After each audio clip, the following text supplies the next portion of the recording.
இடத்தில் வரும்போது ஒரு மஞ்சள் துணியை அவர்கள் போட்டுக்கொண்டே வருவார்கள். அப்படி என்னால் பார்வையற்றவன் வருகிறான், ஒதுங்கி போக வேண்டும். ஆகையினால்தான் அதை பயன்படுத்தி தான் மஞ்சள் கோடு ரோடுகளிலே போட்டிருக்கிறார்கள். மஞ்சள் கோடை போட்டு பாதை திரும்புகிறது என்று சொல்லி அடையாளம் காட்டுகிறார்கள்.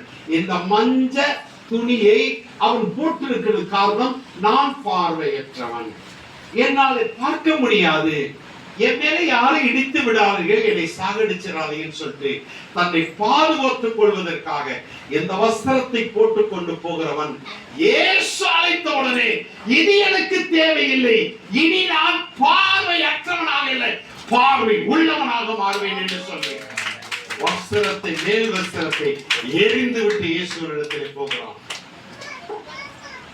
எழுந்திருக்கலாமா?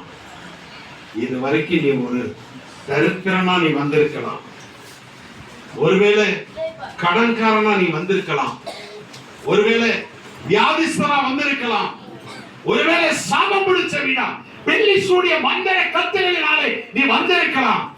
இன்னைக்கு ஆண்டவர் சொல்லுகிறார், உன் மேல இருக்கிற இந்த வஸ்திரம் கீழே எரியப்படுகிறது. உன்னை ஆண்டவர் விடுதலையோடு கூட அனுப்புகிறார்.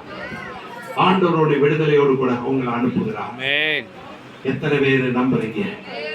எல்லாரும் கண்களை கர்த்தரை ஸ்தோத்திரம் பண்ணுங்க. ஒரு அபிஷேகம் உங்களை நிரப்பும். ஹல்லேலூயா. எல்லாரும் ஆண்டவரை ஸ்தோத்திரம் பண்ணுங்க. ஒரு விடுதலையோடு கூட ஹல்லேலூயா. இயேசுவை தொட்ட பெரும்பாலும் ஸ்திரீ விடுதலையோடு கடந்து போனார்.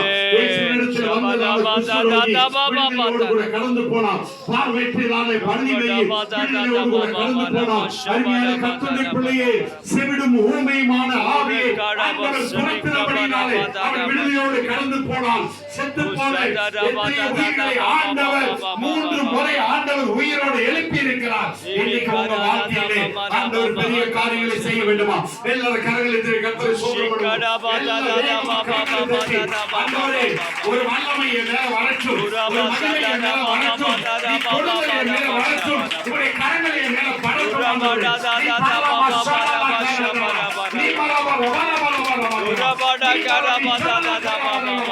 Hallelujah, hallelujah.